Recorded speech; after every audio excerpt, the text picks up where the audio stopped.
আজ কিছু জিনিস আমি জানতে পেরেছি, এসো তোমাদের সঙ্গে শেয়ার করি। আজ সকাল সকাল আর বলো না, কারণ আজকে আমার যাওয়া হয়নি। কেন জানো? ওভার স্লিপিং, ঘুমিয়ে পড়েছি। আমার ডাকার লোক নেই, পাশেই অ্যালার্ম বহুবার বেজে বেজে ক্লান্ত হয়ে থেমে গেছে, আমি টের পাইনি। বুঝতে পারছো? যার জন্য এমন সুন্দর একটা ঝরঝরে দিনে কোনো কাজকর্ম নেই, শরীরটা ভালো আছে, সব কিছু, অথচ বাড়ি বসে আছি। তো ফায়দা তুলি। অ্যাকচুয়ালি সকাল এই বরবেছনের ভিডিও দেখা মানে আমার কেমন যেন একটা মনের মধ্যে করে যে সকালবেলায় এত টক্সিসিটি এসে গেছে। নাচতে নাচতে নিউজ ফিডে দেখে নিয়েছি। তো দুই বেচারা আমাকে নিয়ে কিছু অমোঘ সত্য আমি তোমাদের সামনে তুলে ধরবো। Welcome back to my channel my world of words. আমি সৌমি, আমি তোমাদের সবাইকে আমার চ্যানেলে ওয়েলকাম করছি। আজ সকালে অ্যাকচুয়ালি দেরি করে ঘুম থেকে উঠেছি, মানে অসহ্য দেরি করে ঘুম থেকে উঠেছি। ঘুমিয়ে পড়েছিলাম, কেউ ডাকেনি। তারপর হর্নের আওয়াজ, বাইরে থেকে ভেহিকল যাচ্ছে, হর্নের আওয়াজে ধাড়ি মারি খেয়ে উঠেছি। ওরে বাবারে, উঠে যা ঘড়ি দেখলাম না, ওরে বাসরে। তো যাই হোক, এক কাপ চা নিয়ে ইনস্টাগ্রাম দেখতে গেছি। ইনস্টাগ্রামে খবর পেলাম যে দিদি মামা তোমাদের ভিডিওটা দেখো গিয়ে, ওখানে সব ভালো হকিকত বলে দিচ্ছে। দেখো, ওই যে পাশের সিটটায় কেউ এসে বসবে, অথচ কাউকে দেখানো হচ্ছে না। মানে ও চাইছে ঝিউকে নিয়ে কন্ট্রোভার্সি হোক, ঝিউকে নিয়ে বেশি কন্ট্রোভার্সি হলে লাইভে এসে মানে থ্রেটেন করা হবে। বুঝতে পারছো? অথচ ঝিউকে কিন্তু লাইমলাইটে আসতে দেওয়া হচ্ছে না। ও বেশ ঝেড়ে টেড়ে গাটা ঝেড়ে I am back to my life, মানে আমি নিজের লাইফে ফিরে এলাম বলে একটা ভিডিও দিল, তারপরে ভিডিও গায়েব। এবং ভেতর থেকে পোল খুলছে কে? পাতানো দিদি। আবার কে? বেচারামের ভেতরের কথা বলবে এখন কে? বাড়িতে আছে, মানে ওয়াইটিতে আছে পাতানো দিদি, কোমর বেঁধেছে। পাতানো দিদির লাইফটা দেখেই এই গন্ডগোল হয়েছে।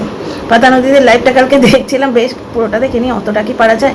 তো দেখতে গিয়ে কাজের দেরি হয়ে গেছে, মাঝরাত অবধি কাজ করেছি, সকালে উঠতে পারিনি। যাকে শোনো, যে কথাটা বলছি সেটা হচ্ছে যে বেচারামের পাতানো দিদি বলে দিয়েছে যে ঝিউকে সরিয়ে দেওয়া হয়েছে লাইমলাইট থেকে, কারণ লিগাল অ্যাডভাইজারের ভয় ছিল এই ফোকলা টাইপের কিছু যদি পাতানো দিদি করে বসে, সরি পাতানো দিদি নয়, ঝিউয়ের তরফ থেকে হয়ে বসে।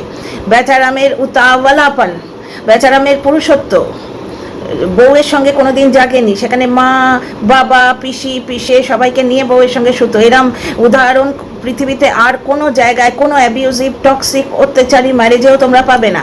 একটা অনোখা উদাহরণ। কিন্তু পুরুষত্ব কখন জাগলো? একটা ফেসবুকের বিবাহিত মেয়ের সঙ্গে বৌদিবাজ বেচারাম যখন গিয়ে আলাপ হলো করলো, তখন তার পুরুষত্ব জাগলো। তো যাই হোক, তো এই ঝিউকে সরিয়ে দেওয়া হলো কেন? কারণ কোনো মতে যদি ওই বৌদিবাজের যদি কোনো রকমের ভেতর থেকে সিক্রেট বেরিয়ে আসে যে পিঠে গিয়ে কিছু করে এসছে, সে আবার নাকি পাতানো দিদিকে বলেছে আমাদের পরিচিত একজন, তাদের নিয়ে পিঠে গেছিলাম। তো এই পিঠের খবর অলরেডি বেরিয়ে এসছে, কারণ এখানে কেউ কারণ নয়, বেঁচে 10কে কি 17কে ভিউ কামাবে সেটাই আসল কথা। তো বেরিয়ে এসছে এবং সবাইকে কন্ট্রোল করার ক্ষমতা নেই। কালকে পাতানো দিদির যে মক লাইফটা সেটা নিয়ে আসছে, সেটাতে অনেক কথাই মকিং স্টাইলে বলে দিয়েছে। তো যাই হোক, একটা জিনিস দেখো, তো সেইখানে টিউকে লাইমলাইট থেকে সরিয়ে দেওয়ার একটাই কারণ, অথচ টিউকে কায়দা করে লাইমলাইটে নিয়ে আসা হচ্ছে। পাশের সিটে কেউ নেই, বলার কি দরকার? পাশের সিটে একজন এসে বসবে। বাস যখন, পুরো সিটেই তো কেউ না কেউ এসে বসবে। ও বাসটা তো ও বুক করে যাচ্ছে না, তার মানে কি? তোমরা রিসার্চ করো, পাশের সিটে কেউ এসে বসবে। বুঝতে পারছো? তার টিউ এখানে নাও থাকতে পারে বা থাকতেও পারে। যদি থাকে, কারণ টিউকে যে ওর পরিবারের সঙ্গে ইন্ট্রোডিউস করা হয়েছে, বাড়ির লোকেরা, বিশেষ করে এই মা রাজি, সেটা আমাদের ঢ্যাঁড়স বাবু বলে দিয়েছে এর আগে। এবং বেচারামের মা একদম উল্টো দিকে মুখ করে বসেছিল। কোনো মতেই যদি ওর বাবার দিকে মুখটা হয়ে যায়, তাহলে বেচারামের মায়ের যেন গায়ে কারেন্ট লাগে, এমন একখানা মুখ করে অন্যদিকে বসেছিল। এবং ছেলেটা ভার্চুয়ালি নো ম্যানস সিটে বসেছিল।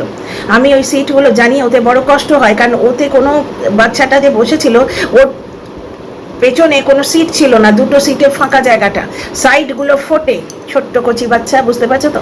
বারবার বলছে পাশের সিটে কেউ নেই। ভাই, পুরো বাস তো বুক করে যাওনি, কেউ না তো কেউ এসে বসবেই, তাহলে অতবার হাইলাইট করার দরকার কি? তো ভার্চুয়ালি আমি ইনস্টাগ্রাম থেকে খবর পেয়ে ওর মামাতো বোনের ভিডিওটা দেখতে গেলাম, এবং তারাও দীঘা যাচ্ছে। তারা দীঘা গেছে। অঙ্কিতা কাঁদছিল, কারণ অঙ্কিতা কোনো কারণে যেতে পারেনি। এইবার তোমরা দুয়ে 4 করো। বেচারাম ভিডিওতে বলছিল যে হোটেল নিয়ে প্রবলেম হচ্ছে, কারণ হোটেলে থাকলে খরচা আছে। দেখেছো তো, বড় মাকে দর্শন করতে গিয়ে এরা এমনিতে ওই মানে এদের হাসিয়াত অকাতের বাইরে, যে আপুদের দয়ায় বাচ্চাদের গিয়ে ভিক্ষে পাওয়া, যেটা টিনা চরিত্র বেঁচে ভিক্ষে পাওয়া, যে ফার্নিচারগুলো, তার সঙ্গে এদের নেচার, এদের অকাত কি মেলে? টুনি দিদা ঠিকই বলেছিল যে যে খাটটায় তুই শুয়ে আছিস তোর অকাত আছে ওই খাটটা কেনা।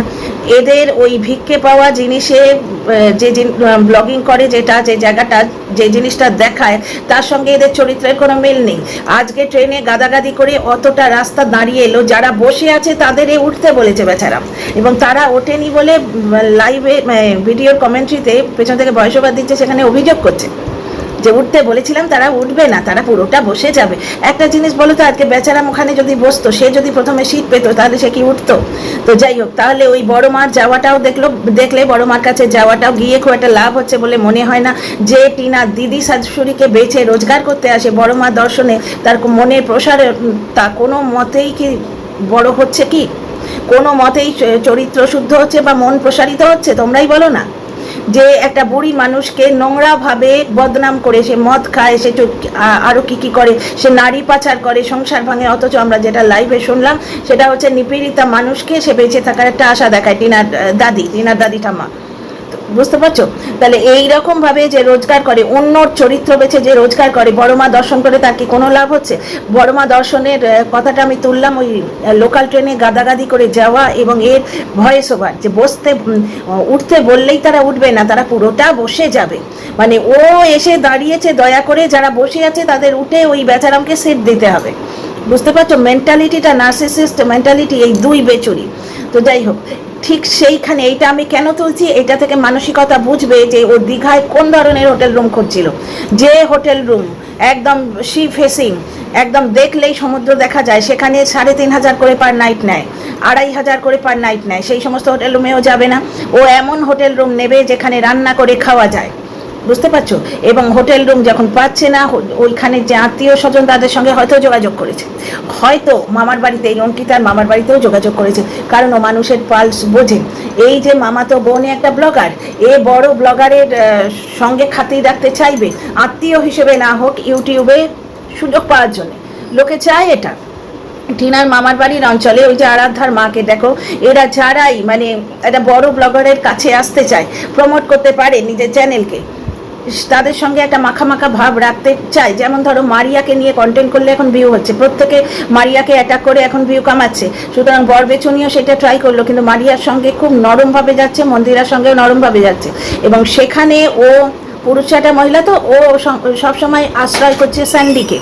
তো এই কথাটা লাইটে তোমরা তাহলে বেচারামের মামাতো বোনকে বিচার করতে পারবে। সুতরাং তারা এক লাফে নিশ্চয়ই রাজি হয়েছে এবং এমন একটি হোটেল রুম খুঁজে দিয়েছে যেখানে 2টো ডবল বেড, একটা সিঙ্গেল বেড।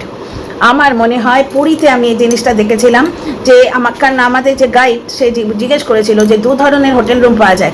আমরা নিয়েছিলাম সি ফেসিং, কারণ বছরে 1বার কি 2বার বেড়াতে যাব, সেখানে গিয়ে কঞ্জুসি আমাদের পোষায়নি, তো প্রচণ্ড ব্যস্ত লাইফ আমাদের। তো সেইখানে ওরা কিন্তু বলেছিল যে এমন হোটেল রুম পাওয়া যায় যেখানে কিচেন রয়েছে আলাদা, আপনারা রেঁধে খেতে পারেন, অনেকটা পয়সা সাশ্রয় হয়, মানে চাল টাল কিনে নিয়ে গিয়ে বাড়িতে রেঁধে খেতে পারেন। হাজব্যান্ড বললো বাবা বাড়িতেও আমার বউ রান্না করে, এখানে হচ্ছে রান্না করবে, তাহলে আর ওকে আমি কি বেড়াতে নিয়ে এলাম। কিন্তু এদের মেন্টালিটি তো সেটা নয়, সেটা তোমরা দেখলেই বুঝতেই পারলে, রাঁধতে দিয়েছিল এসে খাবে। এবং ওই যে আত্মীয় স্বজনকে দেখিয়েছে তাদের সঙ্গে আমার মনে হচ্ছে এই অঙ্কিতার বাড়ির লোকেদের মিল আছে, এরা ব্লগার, তাহলে এরা ক্যামেরা আসতে চাইবে না? পুরোপুরি মিথ্যে কথা। মানে একটা জিনিস দেখো, আত্মীয়কে প্রমোট করলো না কোনোভাবে, যাতে অঙ্কিতার ভিডিও সামান্যতম লাভবান হয়, এটা তো প্রত্যেকে করে গো, সেইটুকু এ করলো না, একবার নাম পর্যন্ত বললো না। আমার এক মামাতো বোন আছে যে ব্লগিং করে, এই যে আমার মামা এসছে এরই বাড়ির লোক ব্লগিং করে, এইভাবে বললে ওর ব্লগ চ্যানেলটা একটু বুস্ট আপ হতো। আত্মীয়কে কোনো মতে প্রমোট করলো না, কিন্তু তারা ক্যামেরায় আসতে চায় না। তাই নাকি? ক্যামেরায় যদি আসতে না চাইতো তাহলে প্রথমবারে যখন ওদের দেখালো, এই দেখো এরা এসছে মানে কি, ও ভিউয়ার্স হিসেবে দেখালো যে আমার কত পপুলারিটি, এরা আমার সঙ্গে দেখা করতে এসছে। যারা ক্যামেরায় আসতে চাইবে না তারা তো প্রথম দর্শনেই আসতে চাইবে না। তো এই রুচি ইন চায়না যে ভিডিওটা, ওখানে ও চাইনিজদের দেখায় না, কারণ ও বলে দিয়েছে যে ওটা আমরা ইন্ডিয়াতে যেভাবে দেখছি তার অন্যভাবে চাইনিজ মিডিয়াতে ওটা আপলোড হয়, এবং সেখানে ওই ফেসগুলো ওরা প্রমিনেন্ট করে দেয়, চাইনিজ মিডিয়া থাম্বনেলে দেয় ওগুলো মেনলি। মানে বড় ব্লগারকে নিয়ে যে সাব কন্টেন্টগুলো হয় তোমরা জানোই, আমরা যেমন কন্ট্রোভার্সি করি, তো যার জন্য রুচি যখনই দেখায় চাইনিজদের মুখটা ব্লার করে দেয়। বেচারামের মধ্যে সেই টেন্ডেন্সি দেখলে সত্যিকারের যদি ক্যামেরায় আসতে না চাইতো ওদের প্রথমেই দেখাতো না, পেছন থেকে দেখাতো। মুখ না দেখিয়ে ভিডিও করার স্টাইল বেচারামের মতো একটা ধরিবাজ ব্লগার নিশ্চয়ই জানে, বলে দিত ম্যাডাম একটু মাসি পিসি কাকু যেই হোক, ম্যাডাম স্যার একটু মুখটা ওই দিকে করুন তো, আপনাদের একটু নেব, বুঝতে পারছো, সাইড গ্লান্স থেকে নেবো যাতে চিনতে না পারা যায়। পুরোপুরি একবার দেখালো, তারপর বললো তারা আর ভিডিওতে আসছে না, মানে কোনোভাবে অঙ্কিতার ভিডিওটা যাতে বুস্ট আপ না হয়। কিন্তু তোমরা এই যে রিসার্চ করো, দর্শক বন্ধু খুঁজে পেয়ে নিয়ে গেছেন, কি আমার লিঙ্কটাও পাঠালেন, thank you thank you thank you. অবশ্য আমি লিঙ্কটা জানি, কারণ এর আগেও আমার সাবস্ক্রাইব করা আছে চ্যানেলটা। সোমালিকে নিয়ে যখন আমি ভিডিও করেছিলাম দু একটা, সেখানে আমি এই অ্যাঙ্গেলে কথা বলতে বাধ্য হয়েছিলাম, একটা দুটো ভিডিও আছে কিন্তু একে নিয়ে। যাই হোক, তো তবু বলে দিল নিশ্চয়ই সুবিধা হলো। আমি উপকার কখনো ইয়ে করি না, মানে ডিনাই করি না। তো ব্যাপারটা হচ্ছে যে একটা জিনিস দেখো, অঙ্কিতা একজন ব্লগার, একটা 2 লাখের চ্যানেল যদি একটু বলে দেয় তার একটু সুবিধে হয় না? সেটা বললো না, কিন্তু ও কী করলো, ওই মানুষগুলোকে ইউজ করে কন্ট্রোভার্সি দিল। এবার তোমরা ভিডিও করো যে তার মানে আত্মীয় স্বজনরা টিউকে মেনে নিয়েছে, আত্মীয় স্বজনরা টিউকে মেনে নিয়েছে, ওই জন্যেই তো বেচারামের মা তো বিরক্ত হয়েও বেচারামের বাবার পাশে বসেছিল। বেচারামের মায়ের বিলকুল ইচ্ছে ছিল না, কারণ টিউ যদি না যেত বেচারামের মা কি বেচারামকে ছাড়তো? বেচারামের মা বেচারামের পাশে এসে বসতো সিটটায়। ছেলেকে রাতের বিছানাতেও যে ছাড়ে না বিবাহিত ছেলেকে, সে ছাড়তো, নিখাত ওখানে টিউ আছে। একটা পয়েন্ট হয়ে যেত কন্ট্রোভার্সি। দ্বিতীয় কথা চর্চায় থাকা দ্বিতীয় পয়েন্ট হচ্ছে, তাহলে কি আত্মীয় স্বজনরা টিউকে মেনে নিয়েছে? তাহলে কি ডিভোর্স আসন্ন? তাহলে কি সত্যি সোনার পাটটা টিনা দিয়ে দিচ্ছে? বুঝতে পারছো? পাত নয় গো, টিনা স্ত্রী ধনমুখ দেখে দিয়েছে, ওইটা কুকুরের মতো নেবার জন্য ছটফট করছে, ওটা টিনা যেন না দেয়, টিনা যেন না দেয়, আর দেওয়া উচিত নয়, কারণ টিনা সর্বস্ব দিয়ে দিয়েছে। তো যাই হোক, কোনো মতে ঘুলিয়ে দিচ্ছে কন্ট্রোভার্সিটা, কারণ দর্শকেরা লিখেছিল যে আমরা দেখেছি ওই ভিডিওটা ভিডিও নয়, ওই কমেন্টটা ডিলিট করেনি। দর্শকরা দেখেছিল, বলেছিল যে 2-1 জন দর্শক বলে গেছে যে কমেন্ট বক্সে যে আমরা কিন্তু টিউকে তোমার সাথে দেখেছি। এবার সেই জিনিসটা ও ডিলিট করেনি, সত্য হোক মিথ্যা হোক ওইটা নিয়ে কন্ট্রোভার্সি হোক, ও প্রাণপণে চাইছে, অথচ ওকে ঘিরে নিজেকে মানে পণ্য বানিয়ে যে কন্ট্রোভার্সি ক্রিয়েটারদের ও এনেছিল বারোয়ারি জন্মদিনে, তারা ওকে ছেড়ে দিয়েছে। কারণ এরই দোষ, তাদের দোগলা বলেছে হিংসে থেকে, কারণ ওকে নিয়ে যারা কন্ট্রোভার্সি করে তার ভিউ এর থেকে বেশি হয়, তাদের ভিউ এর থেকে বেশি হয়। সুতরাং ওর একটা অসুস্থ মানসিকতার প্রচণ্ড হিংসেতে নার্সিসিস্ট ক্যারেক্টারের লোক সেটা কি সহ্য করতে পারে? সুতরাং তাদের দোগলা বলে সরিয়েছে। এবার একে চর্চায় কে রাখবে? ও নিজেই রাখতে চাইছে এইভাবে যে, আর তার মধ্যে হিংসে। কোনো মতে আত্মীয় ব্লগার যদি ওর ভিডিও থেকে এতটুকু উপকার পায়, তাহলে ওর 3 রাত ঘুম হবে না এবং ওর বদহজম হয়ে যাবে। সুতরাং কোনো মতে ব্লগারটিকে, আত্মীয়টিকে কোনো মতে বুস্ট আপ দেওয়া যাবে না, কোনো রকম উপকার দেওয়া যাবে না। টিনা আজকে সোনাইকে পর্যন্ত প্রমোট করেছিল এবং সেইটা নিয়েই বর বেচুনির পেছন ফেটে চৌচির হয়ে গেছিল। কেন রোজ রোজ তুই যে সোনাইকে দিবি, কেন দিবি? আরে তোর কি হচ্ছে রে, তোর কি হচ্ছে? সে তার আত্মীয়কে দিয়েছে, টিনা যে কেন বদার করে 2 দিন পর থেকে সোনাইকে দেয়নি? এই কারণে দেয়নি কারণ সোনাই ব্লগার হতে আসেনি, ওটা একটা পাস টাইম, পয়সা, ওই যে বললাম না, পয়সা কামানোর একটা সৎপথে পয়সা কামানোর একটা জারিয়া, একটা উপায় ছিল। ওই যে বললাম তোমাদের যে একজন প্রমিনেন্ট ব্লগার যদি কন্ট্যাক্টের মধ্যে থাকে, আশপাশের লোকজন চায় যে একটুখানি সুযোগ যদি পাইনি, আর সোনাই ওদের বাড়িতে আসে, সোনাইয়ের বাড়িতে কাঁটা ললি টিনাকে দিয়ে যায়, খুব মাখো একটা আত্মীয় স্বজন নিয়ে থাকা পরিবার, তাই তো? তো সেখানে সোনাইকে টিনা নিজেই প্রমোট করেছে, আর সোনাইকে মানে হেল্প নিচ্ছে, সোনাইকে প্রমোট করেছে বলে বর বেচুনির পেছন একবারে ফেটে 2 আধখানা হয়ে গেছে, মানে পুরোটাই আধখানা হয়ে গেছিল দুটো মাঝখান থেকে। তারপর ওয়াশ দিয়ে আবার জুড়েছে, বুঝতে পারছো? ওই জন্যই ওয়াশ করে এই জোড়ার জায়গাটা। কারণ কি, সোনাইয়ের সঙ্গে কেন যাবি? তুই স্বাবলম্বী হ, যেরকম ও একা ফ্ল্যাটে থেকে স্বাবলম্বী হয়েছে। তোমাদের আগেই বলেছি, মন্দিরা স্টাইলে, টিনা স্টাইলে, কণিকা স্টাইলে, এই স্টাইলগুলো গুলে খেয়েছে। তার মধ্যে রিসেন্ট এডিশন মারিয়া, এইগুলো গুলে খেয়ে একটা মাতালকে নিয়ে একটা স্ক্রিপ্ট লিখেছিল, এবং মাতাল বৌদিবাজের অ্যাঙ্গেলটা ওখানেই যাচ্ছে যে সংসার ছেড়ে পালাও, এই অ্যাঙ্গেলটা দাও, যেটা মন্দিরা স্টাইলে কিচেন মুছে ফ্ল্যাটে উঠলো, কিছুদিন নিজেই প্রমোট করলো যে হাজব্যান্ড থাকে না, এবং ফ্ল্যাটে যাওয়ার যে কারণটাও নিজে বলতে পারলো না। কোনোদিন বলছে দজ্জাল মুখরা চিনাল এই জন্য চলে এসছি, তারপরেই বলছে টুকটাকের জন্য চলে এসছি। ভাই মেশিন দুটো তো সেম, তো শিল্পী ভুল কথা বলেছে, সেম মেশিনে তেলটাও সেম পড়বে, তাহলে যে এন্ড প্রোডাক্ট যেটা হবে সেটা যদি বাড়িতে না হয় অন্য জায়গায় কি করে হবে? টুকটাকে যদি সত্যি বিশ্বাস থাকতো ভূতের ছবি আঁকা জায়গায় ও নিত, নাকি নিজেই ভূতের ছবিটা এঁকেছে কন্ট্রোভার্সি পাওয়ার জন্য? যাই হোক, আমার কপাল খারাপ, বর বেচনির ভিডিও সকালেই দেখে নিয়েছি, সুতরাং দেখে যখন ফেলেইছি সকালই বলে দিই, সকাল ঠিক না দুপুর এখন, তো যাই হোক ব্যাপারটা কি হচ্ছে জানো, বর বেচনি আজকে আন্তর্জাতিক মিডিয়ায় এলান করে দিল যে ওর পিরিয়ডস হচ্ছে। বাহ, ভদ্র পরিবারের মেয়ে, ভদ্র পরিবারের বউ, এটা তো ঘটনা, কিন্তু ভদ্র পরিবারের মেয়ে না। আর একটা জায়গায় দেখো ঠাকুরের ফুল 10 টাকা হয়ে গেছে, 5 টাকায় দেয় না, বড় গায়ে লাগে।